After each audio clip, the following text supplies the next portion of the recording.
Yesus Kristus. Morning everyone, good to see you all again.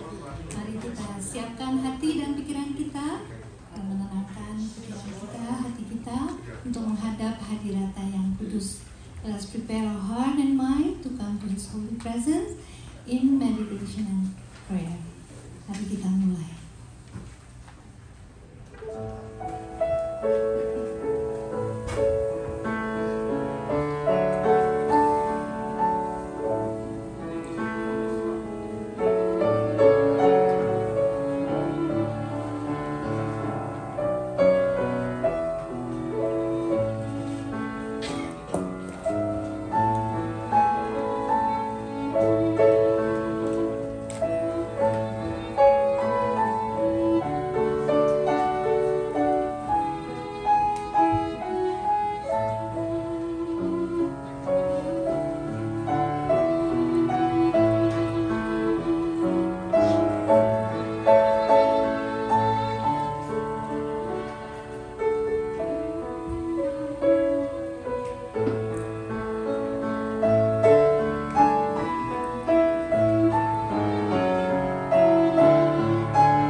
Call to worship is taken from the book of Hosea, chapter 6, verse 3.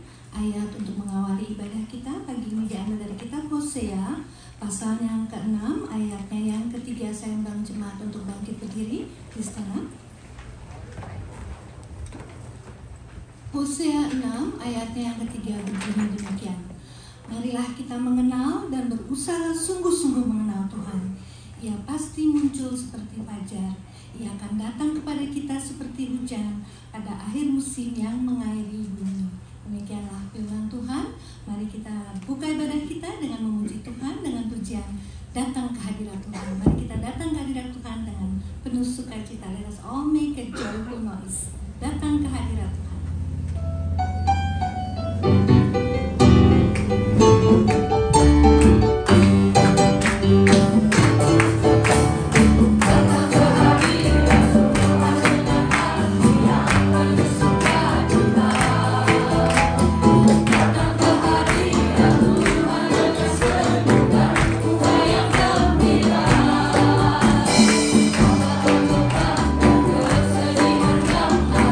Di dalam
ucapan syukur kami datang ke hadirat-Mu.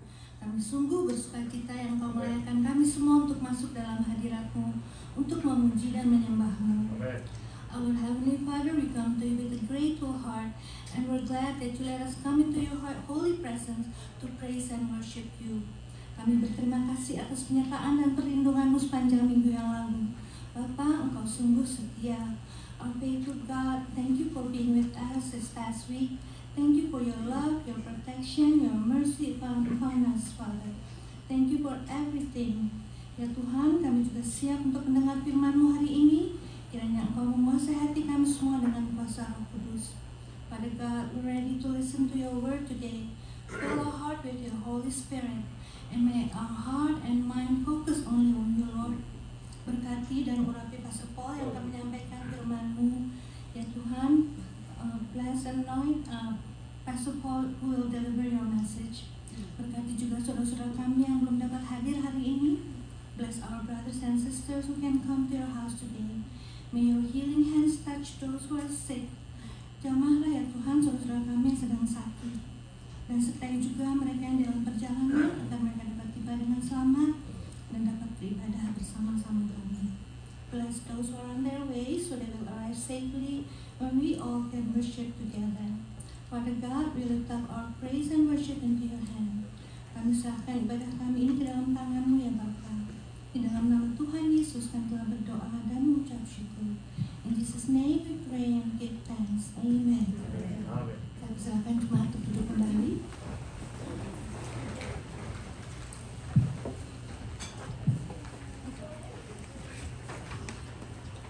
Berita pengharapan, verse of hope, is taken from the book of Psalm, chapter 145, verse 14. Berita pengharapan diambil dari kitab Mazmur, pasalnya yang ke-145, ayatnya yang ke-14. Saya akan membacakannya, berbunyi demikian. Tuhan itu penopang bagi semua orang yang jatuh, dan penegak bagi semua orang yang tertunduk. Demikianlah firman Tuhan. Mari kita mengucap syukur pada Tuhan kita Yesus Kristus, satu-satunya yang memberikan kekuatan dan pengharapan di dalam hidup kita. Let's praise our Lord Jesus because He's the only one who gives us strength and hope in this life. Mari kita puji Dia dengan pujian Manis Kau Dengar.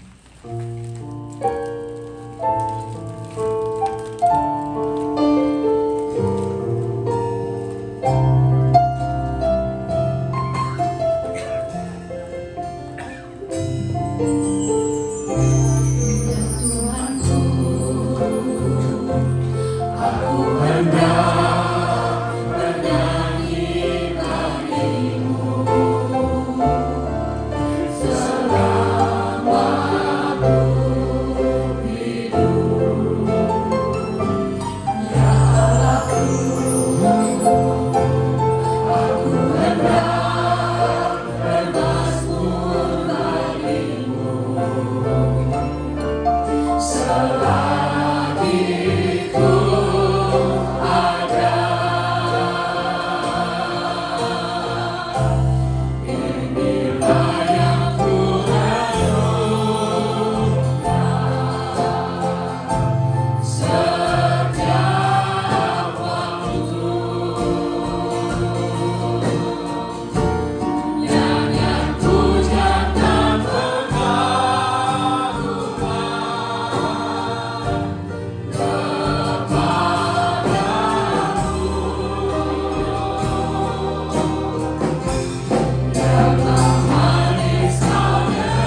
of forgiveness is taken from the book of Isaiah, chapter 12, verse 2. Mari kita buka Alkitab kita sama-sama.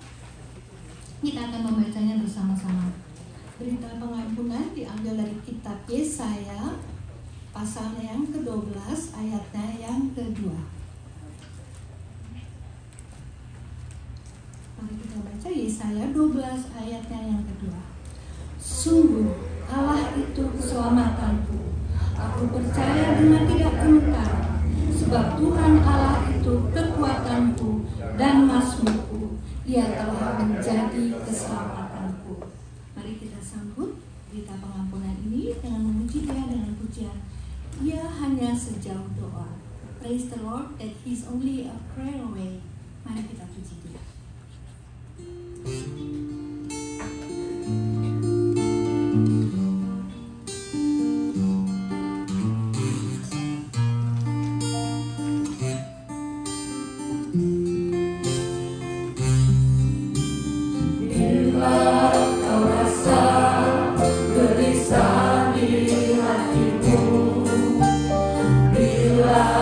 Dalam kabut tak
cuma sejari doa, tinggal tutup mata, dia sudah datang. Ya, ini kita akan mendengarkan persembahan pujian tentang doa lagi, ya, oleh Ibu El Sumaro dan kawan-kawan. Saya persilakan.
Sekarang tibalah saatnya untuk kita berdoa. Dan sungguh-sungguh berdoa, ya. Tuhan Yesus ada di sini. Saya persilakan, Pak Toko.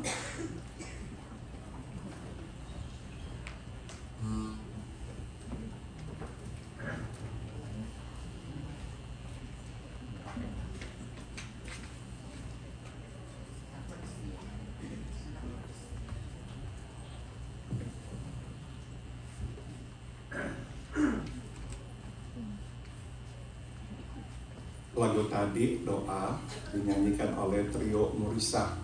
The song that we just sang was sung by Murisa Group.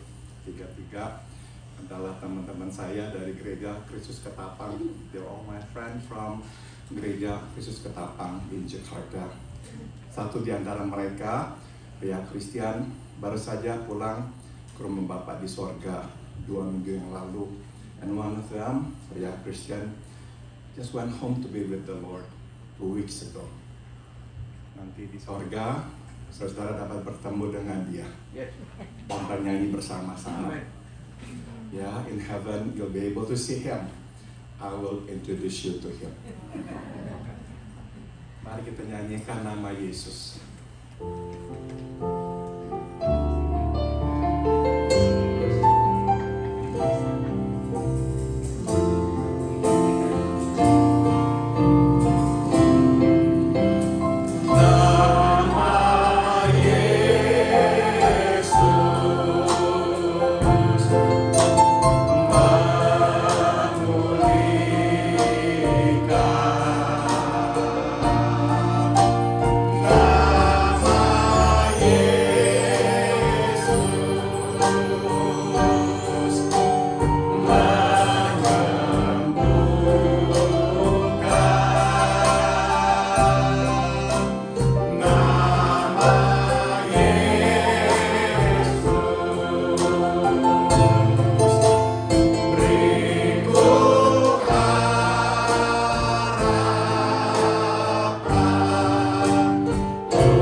Untuk kami datang ke rumah-Mu untuk berbakti kepadamu. Good morning, our Heavenly Father. Thank you for this new day that you have given us for us to come into your house to worship you.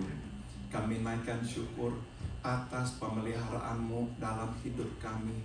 Engkau telah mencurahkan berkat demi berkat atas kami.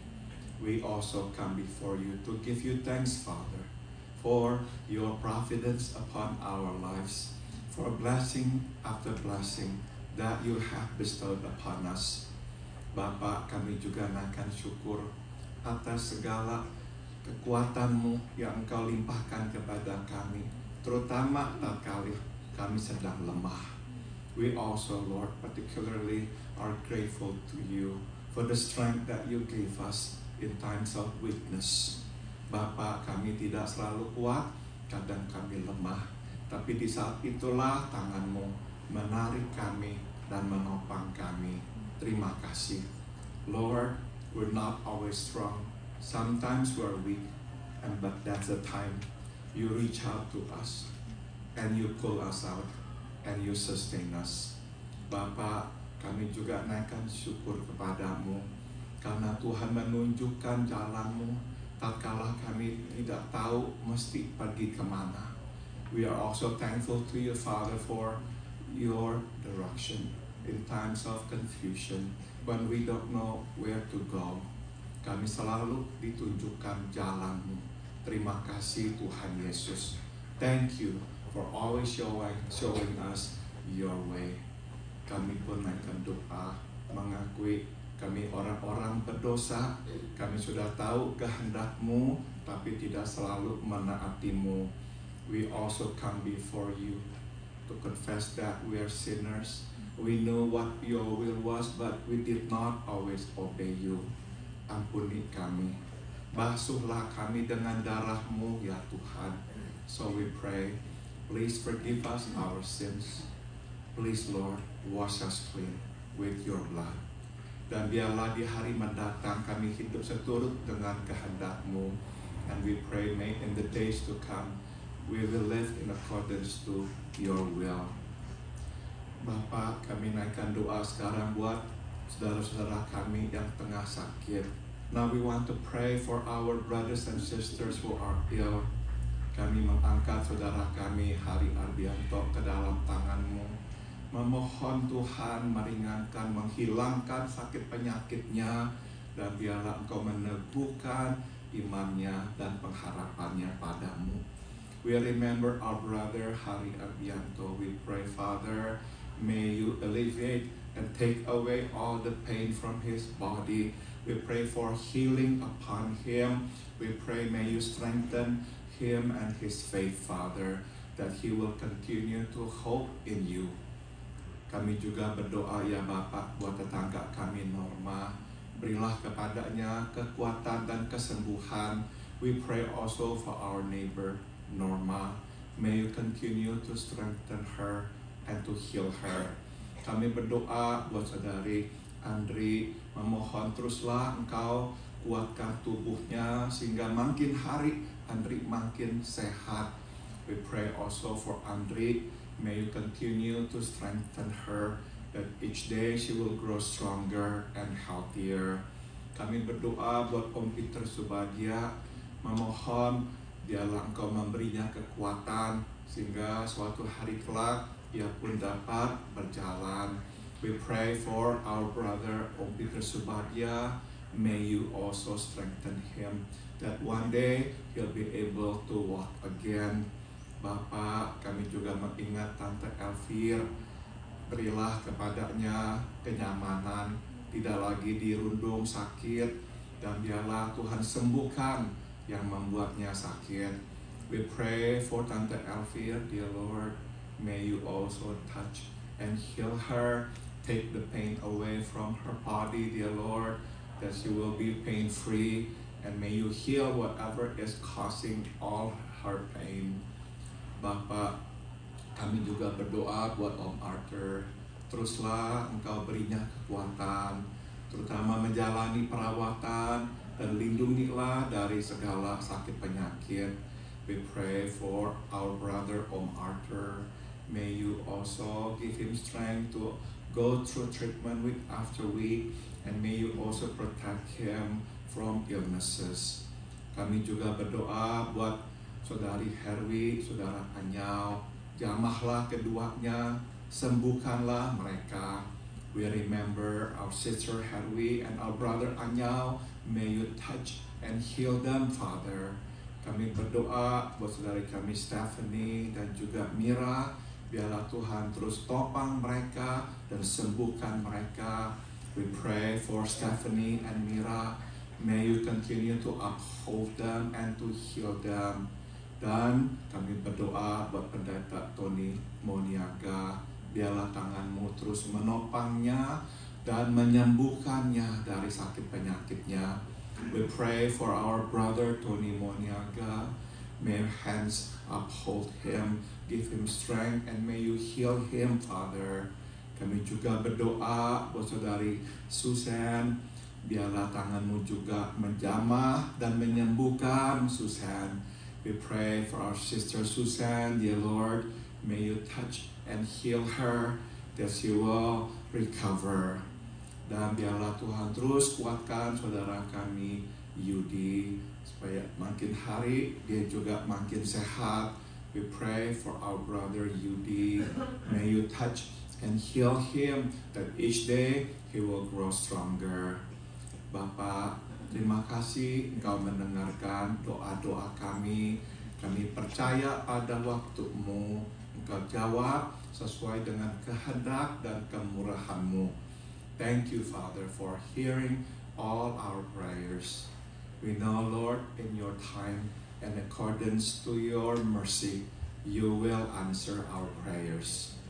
Biarlah sekarang Engkau berbicara kepada kami. Kami siap untuk mendengarkan-Mu. And now we pray, please speak to us. We are ready to listen to you. Dalam nama Tuhan kami Yesus Kristus, kami berdoa. In the name of Jesus we pray. Oh ya Tuhan, kami lupa atau saya lupa mendoakan peperangan di Ukraina. Kami berdoa, turunkanlah kuasa-Mu supaya damai kembali hadir di negara Ukraina. We pray, Father, for the war in Ukraine. May your peace come upon them. May you fill their hearts with love instead of hatred. We pray, Father, because we know only you can stop the war. Dalam nama Tuhan Yesus, kami berdoa. In the name of Jesus, we all pray. Amen.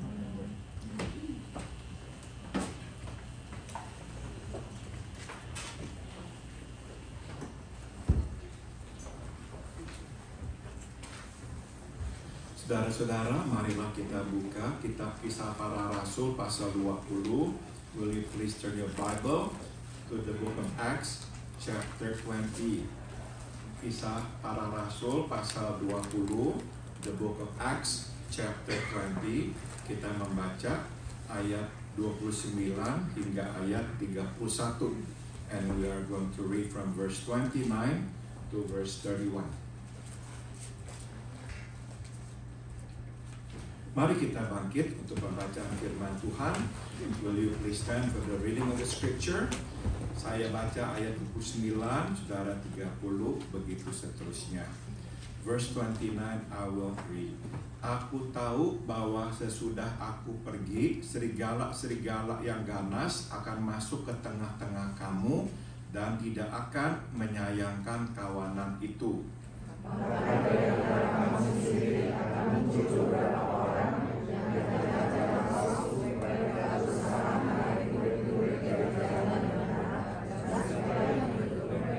Verse 31 together. Sebab itu berjaga-jagalah dan ingatlah bahwa aku tidak tahu namanya, siang malam dengan tiada berhenti-hentinya, menasihati kamu masing-masing dengan mencucurkan air mata. Silakan duduk, you may be seated. Tema khotbah pada pagi hari ini adalah pertahanan terbaik ialah penyerangan terbaik. The theme of today's message is the best defense is a good offense. Saudara, saya menyukai apa yang dikatakan oleh pendeta Rick Warren dalam bukunya The Purpose Driven Church. I like what Pastor Rick Warren says in his book The Purpose Driven Church. Dia mengamati, saudara, kita ini kadang terlalu memfokuskan perhatian kita pada pertumbuhan gereja. Tapi sebetulnya kita mesti memfokuskan perhatian kita pada kesehatan gereja. He observes that we tend to focus on church growth. But what is to be the focus is church health. Itu sebab target atau tujuan kita bukanlah menumbuhkan gereja, tetapi bagaimana menyehatkan gereja. Hence, our goal is not how to grow the church, but rather how to keep the church healthy. Saudara, gereja yang sehat belum tentu bertumbuh secara jumlah, tapi setidak-tidaknya gereja yang sehat adalah gereja yang kuat, yang siap untuk menghadapi berbagai serangan. You see, a healthy church may not necessarily grow in numbers, but at least it will be strong, ready to face various tests. Nah, saudara, setelah memberitahukan kepada para tua-tua di Efesus untuk mengembalakan gereja Tuhan, Paulus kemudian mengingatkan mereka akan bahaya yang mengancam, yaitu bahwa mereka akan diserang. After telling the Ephesian elders to shepherd the church of God, Paul then warns them of the impending danger. They will be attacked. Dan serangan itu akan datang dari dua sisi, yaitu luar dan dalam gereja. And the attack will come in two fronts, outside and inside the church. Paulus mengibaratkan orang yang menyerang dari luar sebagai serigala yang ganas, dan targetnya adalah kawanan domba. Paul likens those who will attack from the outside as savage wolves, and their primary target will be the flock. Dari dalam, kata Paulus, akan ada orang-orang yang menyelewengkan kebenaran. From the inside, Paul says, there will be people who will distort the truth.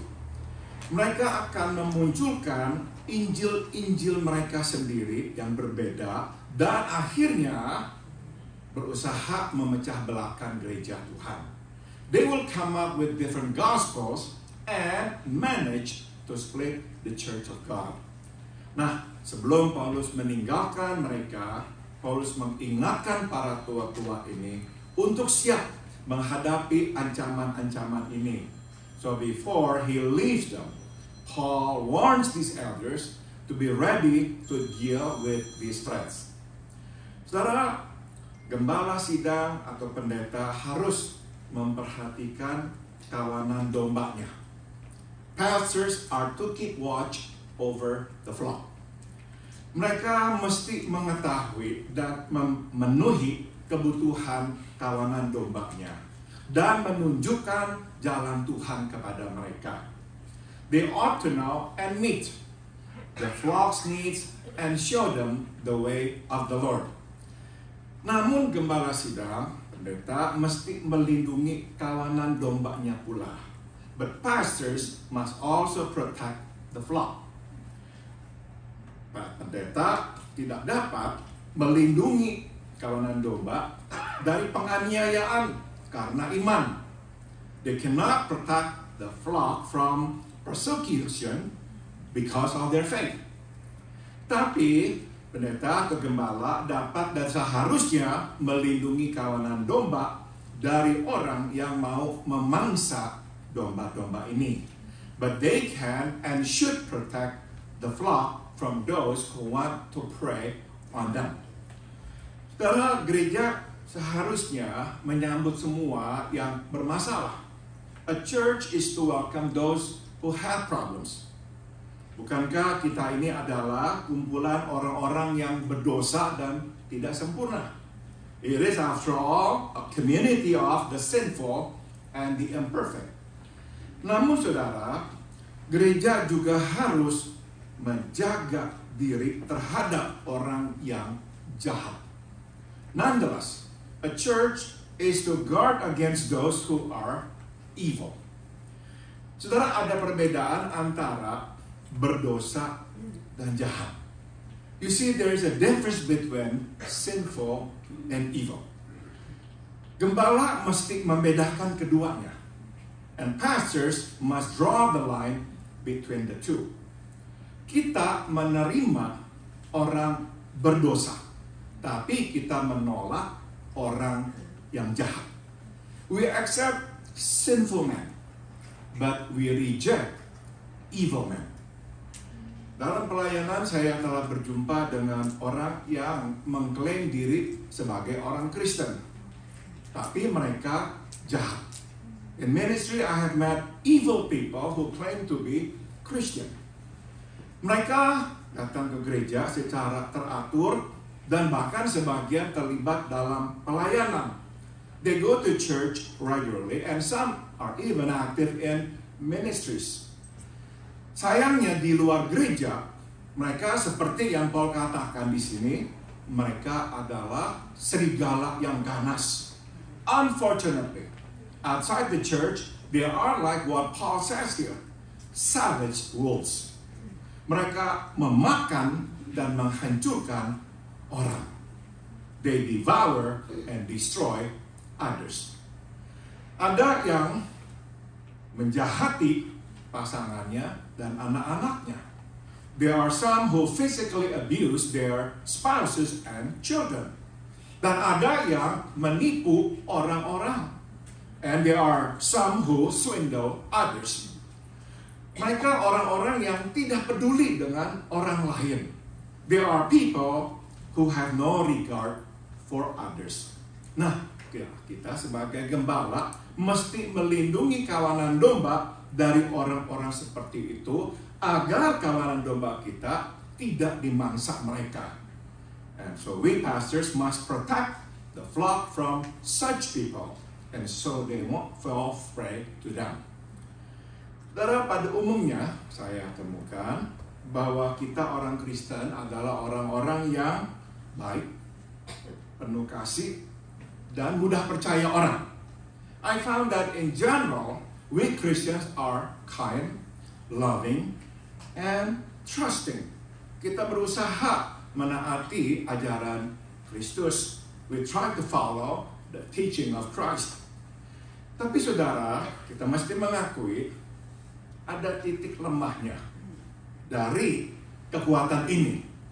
But there is a downside to it. Yaitu kadang kita menjadi mangsa yang mudah. We often become easy prey.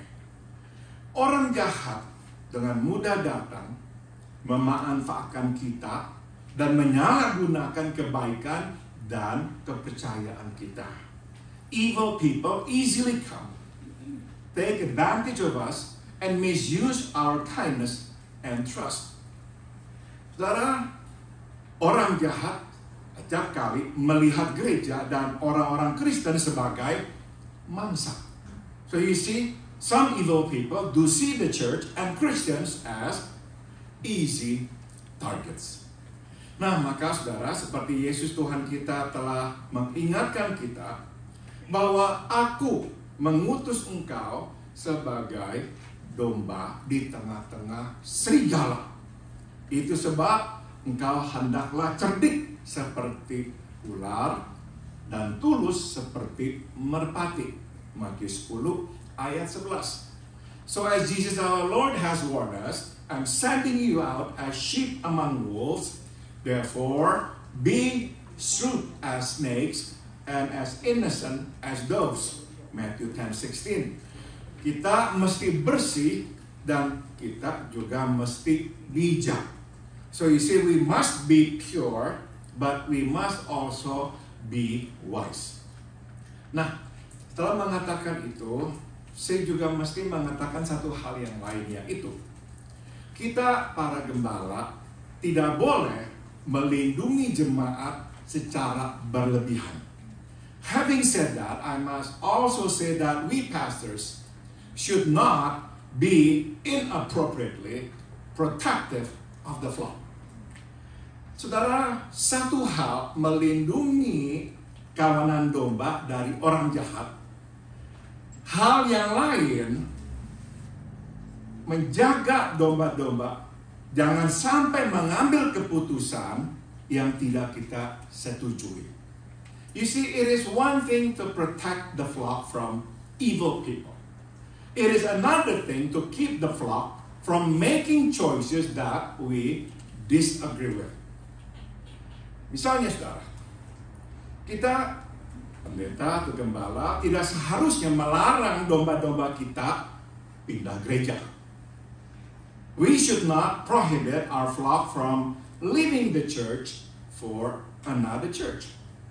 Kita mungkin tidak setuju dengan keputusan itu dan mungkin terluka, tapi kita mesti menghormati keputusan mereka. We may disagree with and might even feel hurt by their actions, but we ought to respect their decisions. Saya perhatikan, makin kita mencoba menjaga, melindungi kawanan domba kita dari pilihan-pilihan seperti ini, makin besar kemungkinan mereka mengambil pilihan-pilihan itu. You see, I've observed the more closely we shield the flock from these choices, the more likely they will make these choices anyway. Jadi saudara, melindungi kawanan domba tidak sama dengan menguasai mereka. So you see, to protect the flock is not synonymous to controlling them. Sebagai gembala, kita mesti melindungi kawanan domba dari bahaya, bukan menguasai mereka agar tunduk kepada kemauan-kemauan kita. As pastors, we are to protect the flock from dangers, not to control them, to conform to our ideals, to what we want. Nah, jadi kita mesti berhati-hati dengan bahaya ini. There is a danger that we must guard against, yaitu saudara, mengharuskan kawanan domba menyenangkan hati kita. To make the flock please us. Seakan-akan kita adalah Tuhan. So much so that indirectly we put ourselves in the place of God. Menaati kita menjadi sama dengan menaati Tuhan. Obeying us becomes synonymous to obeying God. Tidak menaati kita sama dengan tidak menaati Tuhan. Disobeying us becomes disobeying God. Nah, jadi saudara, begitu mudahnya kita sebagai para gembala mengalihkan perhatian kawanan domba dari menyenangkan hati Yesus menjadi menyenangkan hati kita. You see, it is so easy for us pastors to divert the flock's attention from pleasing Jesus to pleasing us. Nah, sudah tentu kita tidak memanggilnya menyenangkan hati kita. Kita menyebutnya menyenangkan hati Yesus. Padahal tidak ada kaitannya sama sekali dengan Yesus. Hanya 100% berkaitan dengan kita. We call it pleasing Jesus. While in fact, it has nothing to do with Jesus, but everything to do with us. Kita menguasai kawanan domba, memastikan mereka memenuhi kepentingan kita dan kebutuhan kita. We control the flock to make sure they serve our interests and needs. Nah, kita sebagai gembala harus selalu mengingatkan diri kita bahwa mereka, kawanan domba, seharusnya menyenangkan hati Yesus, bukan hati kita. We pastors must keep reminding ourselves that they are to please Jesus, not us. Bahaya kedua yang Paulus ingatkan para tua-tua Efesus datang dari kalangan mereka sendiri. The second danger that Paul reminds the Ephesian elders come from within their rank. Besar kemungkinan mereka bukan hanya anggota gereja, tapi pemimpin gereja. Most likely they're not members of the church, but also leaders. Mereka orang yang tahu firman Tuhan dan berminat untuk mengetahui lebih dalam tentang hal-hal rohani. They are people who know the Bible and are interested in spiritual matters. Namun perlahan-lahan mereka mulai mengembangkan pemikiran sendiri tentang kebenaran Tuhan. But over time, they begin to come up with their ideas about God's truth.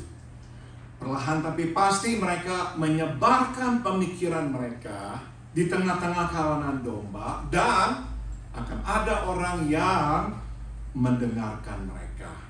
Slowly, they spread their ideas with the rest of the flock and some start paying attention to them.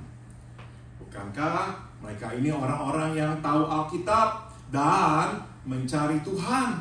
They are, after all, folks who know the Bible and seek after God. Nah, hasilnya sama sekali tidak indah. Usually the result is not pretty. Mereka akhirnya mulai menyatakan perbedaan mereka dan mempengaruhi yang lainnya. They begin to assert their differences and try to impose their beliefs on the rest. Pada akhirnya, gereja terpecah belah. In the end, the church is split into two. Saudara, pada umumnya gereja dapat bersatu melawan ancaman luar. The church can usually unite against external threats. Tapi biasanya gereja tidak bisa bersatu menghadapi ancaman dari dalam. But the church does not easily unite against internal threats. Jauh lebih mudah mengenali orang jahat yang berupa jahat daripada mengenali orang yang berupa baik namun menyelewengkan kebenaran. You see, it is easier to identify the bad guys who look bad than to identify the so-called nice guys who distort the truth. Karena orang-orang ini dari kalangan sendiri, maka kita telah mempunyai relasi dengan mereka. Since they come from within the church, we already have personal relationships with them. Mungkin saja mereka kawan kita. They could be our friends. Mereka mungkin anggota dari kelompok kecil kita. They might be members of our small groups. Dan mungkin mereka pernah menolong kita sewaktu kita sedang kesusahan. And they might even have come to our aid when we needed help. Nah, semua faktor pribadi ini menyulitkan kita untuk menarik garis pemisah. So you see, all these personal factors make it even more difficult for us to draw a clear line against them. Maka seringkali yang kita lakukan, kita mencoba untuk menghindar dari konfrontasi. Kita membiarkan. So to avoid confrontation, we end up tolerating. Pada akhirnya, mereka mencemari gereja. But in the end, they contaminate the church. Setelah pada dasarnya mereka sama berbahayanya dengan orang-orang jahat yang datang dari luar. Karena mereka menjauhkan kita dari Tuhan. The truth is they are as dangerous as the evil people who come from the outside because they draw people away from God. Mereka bukan serigala yang ganas, tapi mereka serigala yang licik. Atau bahasa Hokkiannya, lihai. Yes, they are not savage wolves, but they are surely sly wolves. Mari kita lihat ada 3 kelompok orang-orang ini. Now let's look at these people. There are 3 kinds. Pertama, saya sebut mereka kelompok naif. I call the first group the ignorant. Mereka sebetulnya orang yang mencari Tuhan secara tulus pada awalnya. Mereka benar-benar ingin tahu kebenaran Tuhan. They are initially honest seekers. They really want to know the truth about God. Namun waktu mereka membaca firman Tuhan dan mempelajari kebenaran, mereka tidak menggali lebih dalam. Sehingga mereka tidak melihat gambar yang lebih utuh. You see, when they read the Bible and learn certain truths, they do not dig deeper. Consequently, they fail to see the whole picture. Tapi bukannya bertanya, minta pendapat atau pengajaran dari orang, mereka langsung membuat kesimpulan-kesimpulan yang keliru. Ya, instead of asking others for guidance, they make hasty and erroneous conclusions. Waktu mereka misalkan mendengar pengajaran yang baru, mereka langsung merangkulnya tanpa benar-benar menyelidiki pengajaran itu. When they hear a new teaching, they embrace it without looking at it closely. Saudara, mereka sekali lagi pada dasarnya orang yang tulus mau mencari Tuhan, tapi akhirnya tersesat. So once again, originally they are pure, simple, sincere. They really want to know God. But in the end, they go astray. Kedua, saudara, saya panggil kelompok ini kelompok ragu-ragu. I call the second group the doubtful. Mereka biasanya memunculkan kebenaran mereka gara-gara keraguan-raguan mereka. These people generally come up with different truth because of their doubts. Mereka tidak dapat mendamaikan kebenaran Allah dengan kebutuhan mereka akan jawaban. They cannot reconcile God's truth with their need for answers. Akibatnya mereka kemudian menyelewengkan, mendistorsi kebenaran supaya sesuai dengan keyakinan mereka. Hence, they distort the truth to fit in their beliefs. Nah, waktu mereka tidak dapat memahami kebenaran tertentu, bukannya mengakui, mereka menyangkal. When they cannot grasp the meaning of certain truth, instead of admitting it, they dismiss it. Mereka akhirnya menyimpulkan dengan berkata, Alkitab salah, Tuhan itu kejam, atau bahkan tidak ada Tuhan. They say things like, the Bible is wrong, or God is cruel, or there is no God. Ini keluar semuanya dari keraguan-raguan yang mereka membutuhkan jawaban tapi tidak mendapatkan jawabannya. So all these come out of their doubt. They want to know the answer, they don't have the answer, so they come up with their own ideas. Kelompok ketiga, saya panggil mereka orang berkebutuhan. I call the third group the needy. Mereka menyelewengkan kebenaran gara-gara kebutuhan pribadi mereka. Biasanya mereka ingin dikenal sebagai orang yang berpengetahuan.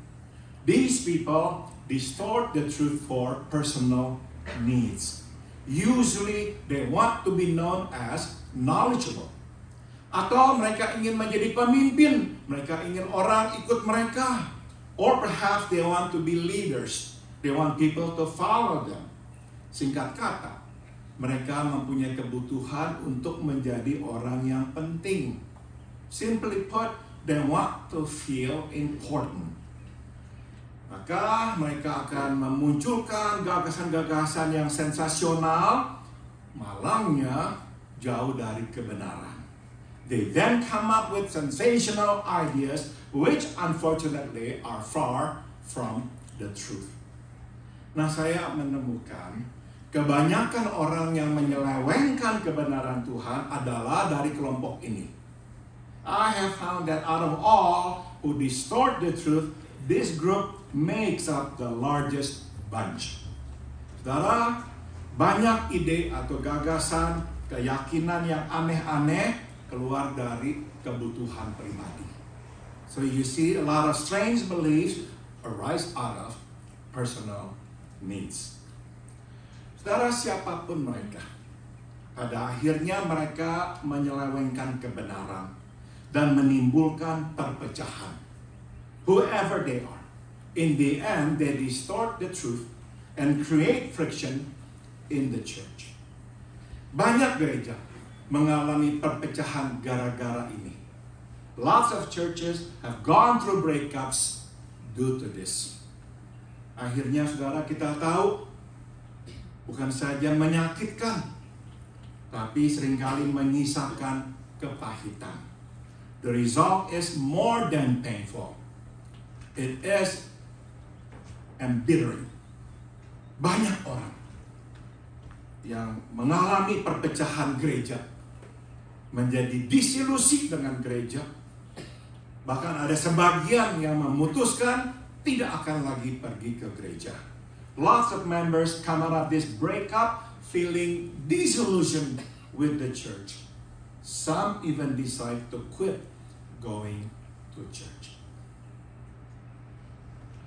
Saudara, sebelum Paulus berpisah dengan para tua-tua ini, untuk terakhir kali Paulus mengingatkan mereka kembali. Before Paul left, for the last time he must warn them again. Meskipun dia berkata, selama 3 tahun saya tidak pernah berhenti mengingatkan engkau siang dan malam dengan cucuran air mata. Although as he says, for 3 years I never stopped warning each of you night and day with tears. Paulus sudah melihat bahaya itu. Itu sebab dia tidak pernah berhenti mengingatkan kawanan domba ini. Paul already saw the danger. Hence, he never stopped warning them. Sebelum saya akhiri, saya ingin meninggalkan saudara dengan 2 perenungan ini. Before we conclude, let me leave you with these thoughts. Saudara, kita tahu bahwa gereja adalah milik Yesus. We know that the church belongs to Jesus. Dia membeli gereja dengan darahnya. He bought it with his own blood. Namun saudara, Yesus telah mempercayakan gerejanya kepada kita. But Jesus has entrusted his church to us. Maka adalah tanggung jawab kita untuk menjaganya. It is therefore incumbent upon us to guard it. Betul, Yesus akan melindungi gerejanya, tapi kita pun mesti melindungi gereja Tuhan. Yes, Jesus will protect his church, but we must also protect it. Kita punya bagian kita. We have our part to do. Nah, jadi ini pelajaran yang bisa saya tinggalkan. Apapun yang terjadi kepada gereja, bukan bergantung pada kita, bukan hanya bergantung pada Yesus Tuhan kita. Whatever happens to the church depends on us, not only on Jesus our Lord. Betul, saudara. Seberapa kita berusaha ya menjaga gereja Tuhan dapat terus ya diserang dan mengalami perpecahan. It is true that no matter what we do and how hard we try to protect the church can still be attacked and suffer friction. Tapi ini yang dapat kita juga pastikan. But this we know. Bila kita siap, kerusakan tidak akan terlalu parah. If we are prepared, the damage will not be so severe. Dan besar kemungkinan kita malah dapat menghindari keparahan yang paling besar. And the chances are we might be able to avert the worst case scenario. Sebaliknya, bila kita tidak melindungi gereja dan tidak berjaga-jaga, hampir dapat dipastikan hasilnya, konsekuensinya akan jauh lebih buruk. On the other hand, if we do not protect the church and do not take necessary measures to prepare for the attacks, it is almost certain that the outcome will be far more devastating. Jadi ingat saudara, apapun yang terjadi pada gereja bergantung pada kita, bukan hanya pada Tuhan Yesus. So keep this in mind, that what happens to this church depends on us, not only on Jesus our Lord. Kedua, saudara, pelajaran yang saya mau tinggalkan, here's the second lesson we can glean. Bagaimanakah kita mempersiapkan diri terhadap serangan-serangan ini? How do we prepare for the attacks? Untuk menyiapkan diri terhadap ancaman luar, kita mesti bertumbuh di dalam hikmat. To prepare for the external threat, we must grow wisdom. Kita mesti mengenali serigala yang ganas. We must identify the savage wolves. Kita mesti menjaga kasih dan kesucian. Tapi kita juga mesti berhikmat sehingga kita tidak menjadi mangsa para serigala ini. We ought to maintain love and purity, but we ought to be wise as well so we won't fall prey to these predators. Saudara, saya garis bawahi kasih dan kesucian. Let me underline these two words, love and purity. Begitu gereja mulai kehilangan kasih, hampir dapat dipastikan akan datang masalah serangan dari luar. You see, the moment we begin to lose love in our midst, it's almost certain problems will come. Dan hampir dapat dipastikan begitu kita kehilangan kesucian dapat dipastikan maka akan datang problem, ancaman dari luar pula. And I must say, the moment we begin to lose purity, we will invite external threats to come among us. Tapi kita juga mesti bijaksana, tadi saya sudah singgung. Mesti bisa mengenali orang jahat, bukan orang berdosa, orang jahat.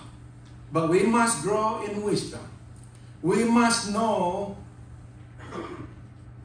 evil people, not sinful people. We're all sinful people, evil people. Seorang teman saya pernah bercerita, seorang eksekutif dalam sebuah perusahaan yang besar berkata kepada saya, kalau saya berkenalan dengan orang, belum apa-apa udah puji Tuhan, saya nggak percaya orang itu. A friend of mine said to me, whenever I met somebody and that person from the get-go already said, praise God, talking about God all the time, and then business, I have no trust in that person. Kenapa dia berkata begitu? Karena terlalu banyak orang yang puji Tuhan, akhirnya menipu. Because he said, there are so many who would use puji Tuhan, praise God, to swindle you, to cheat on you. Maka saudara, boleh tidak senang orang berkata puji Tuhan? Boleh. Of course we should be happy if somebody says praise God. Boleh nggak berhati-hati? You must. Karena banyak serigala berbulu. As Jesus said, we need to be careful because there are a lot of wolves. They are wearing the sheep clothes. Saudara, kita mungkin juga mesti belajar menghadapi ancaman dari dalam, yaitu dengan cara kita mesti berakar dalam kebenaran. And we need to also prepare for the internal threat. And in order to do that, we must be grounded in the truth. Makin berakar, makin kuat. Sebaliknya makin tidak berakar, makin mudah kita digoyangkan. You see, the more rooted we are, the stronger we will be. But the less grounded we are, the more easily swayed we will be.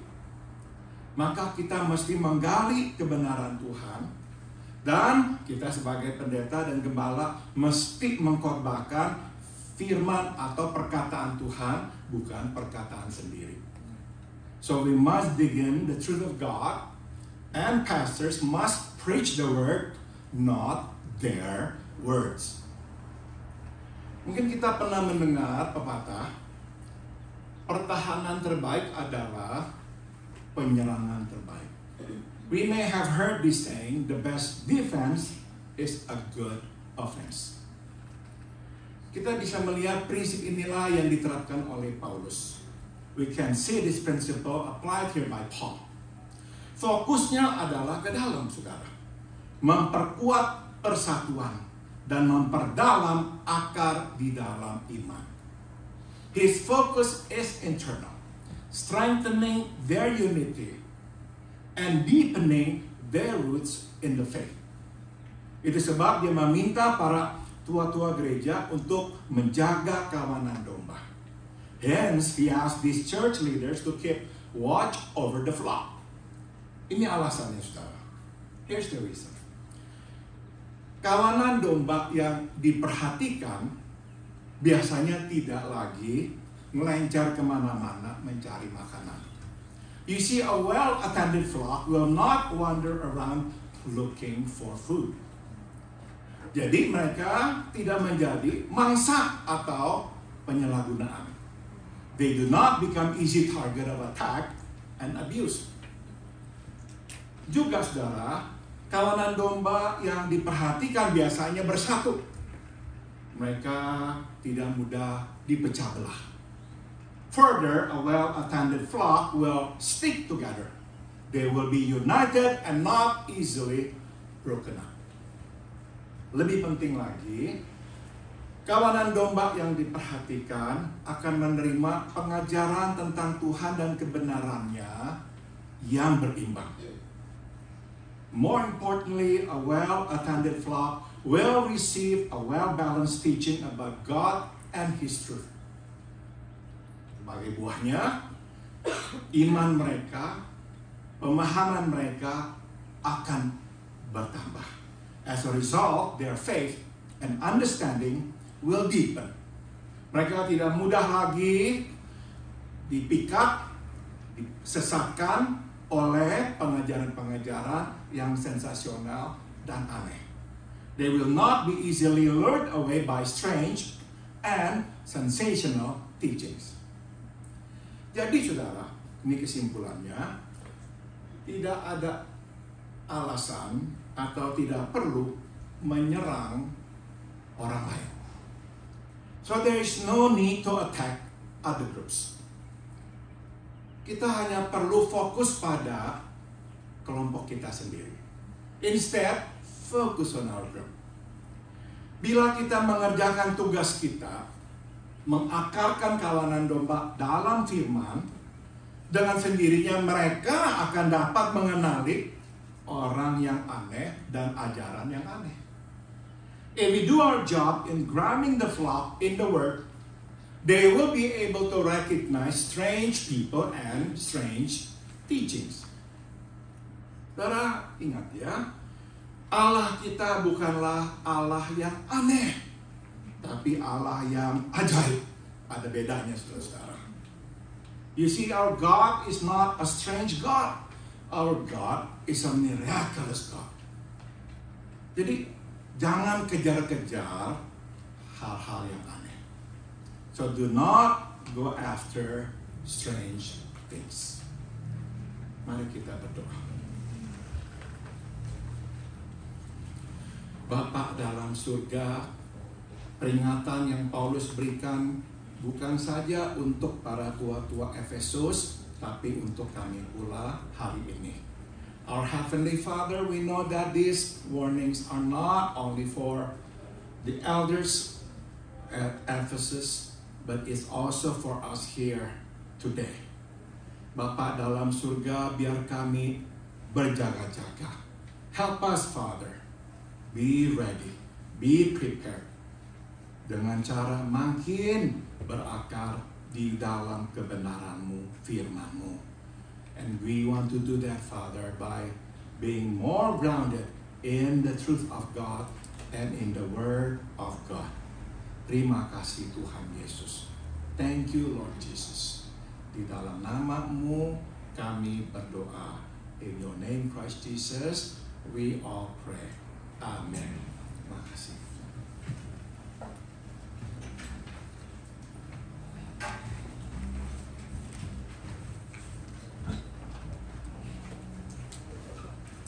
Terima kasih Pendeta Paul untuk firman Tuhannya.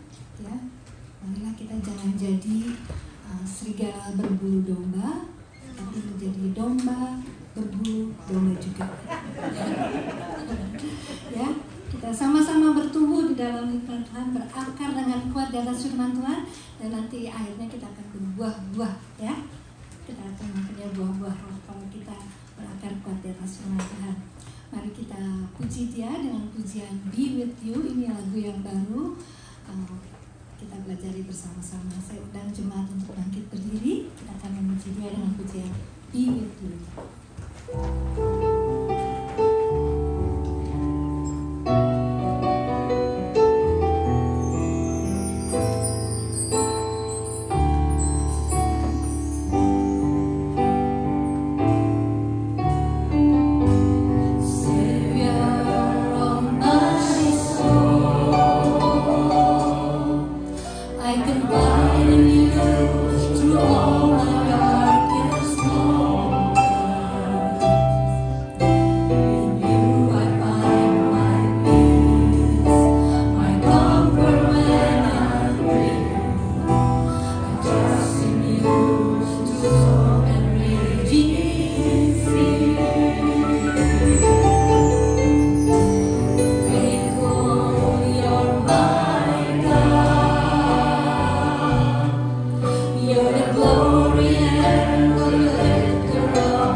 dari paduan suara GBB FIC dengan judul Finest Faithful. Saya persilakan.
si choir untuk pujiannya yang indah ya, yang mengingatkan kita untuk pada akhirnya Tuhan akan menemukan kita semua setia sampai pada akhirnya. Kita tiba waktunya untuk memberikan persembahan syukur. Saya persilakan para asyik untuk maju ke depan.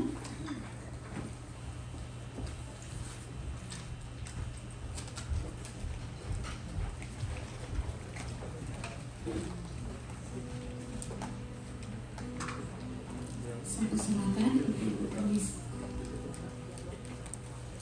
Ibu Lisa untuk berdoa. Mari kita berdoa.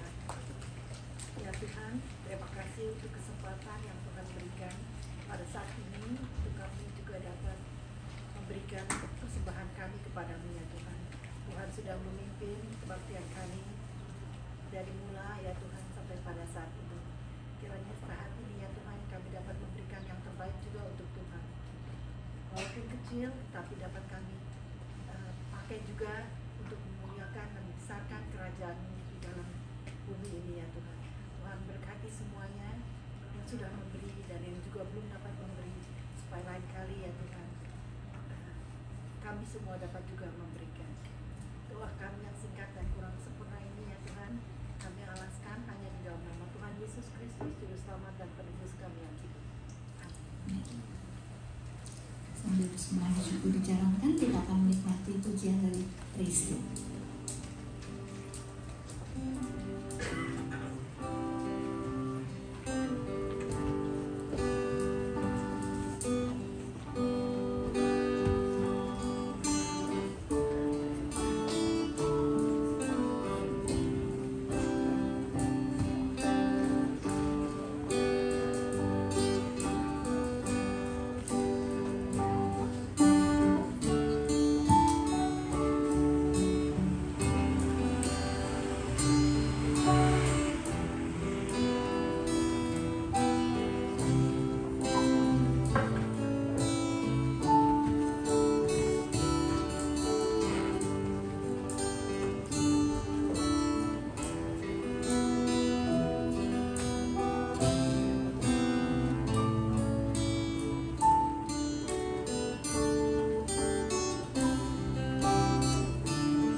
Yang selalu rajin tiap-tiap minggu ya, bukan absen ya.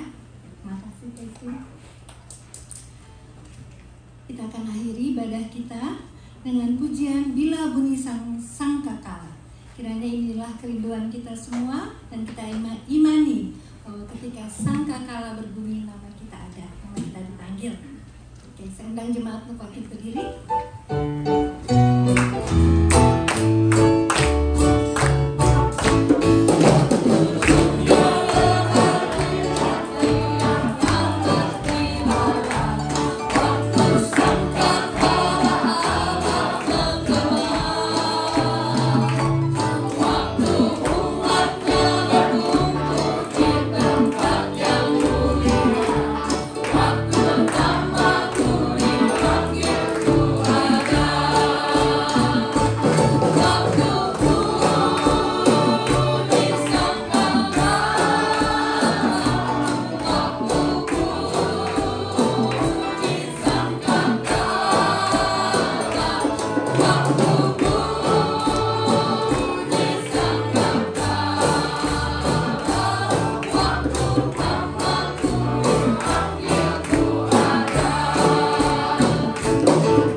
Biarlah kasih karunia dari Tuhan kita Yesus Kristus. May the grace of our Lord Jesus Christ. Biarlah kasih tak berkesudahan dari Allah Bapa. May the unceasing love of God the Father. Dan biarlah persekutuan serta kekuatan dari Roh-Nya yang kudus menyertai kita sekalian. And may the fellowship and the power of His Holy Spirit be with us all. Dari sekarang sampai kita berjumpa dengan Tuhan kita Yesus di sorga nanti.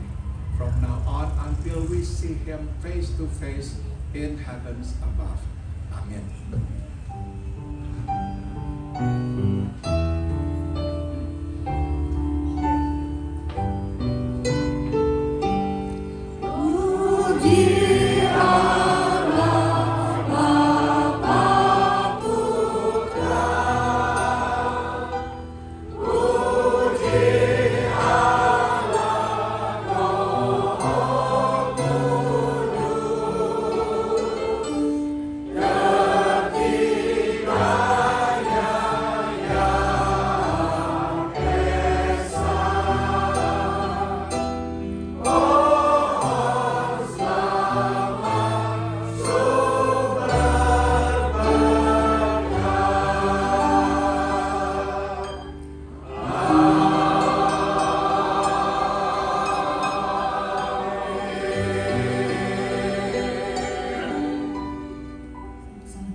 Pengumuman untuk hari ini, yang pertama, perjamuan kudus akan diadakan minggu depan, harap jemaat berdoa dan mempersiapkan hati dan pikiran untuk acara ini.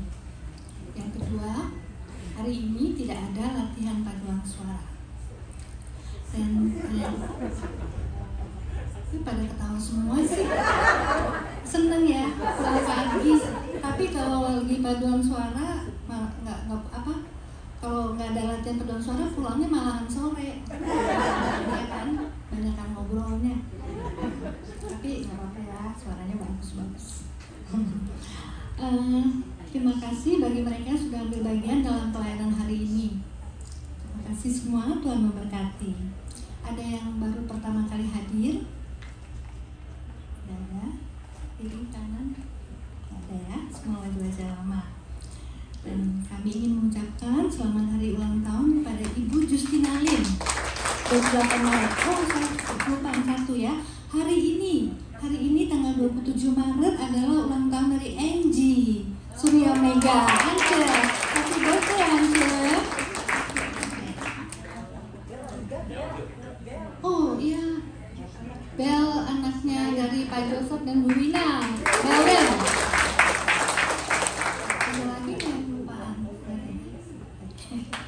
Dan yang kedua adalah adik Daniel Tani, 28 Maret.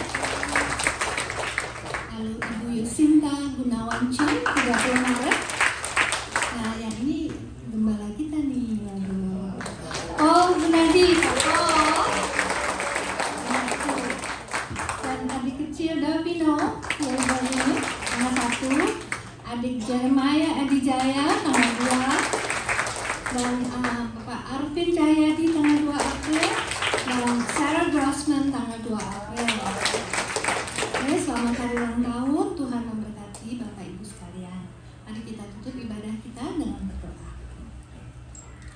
Bapa di surga, terima kasih atas penyertaan-Mu dalam ibadah kami tadi.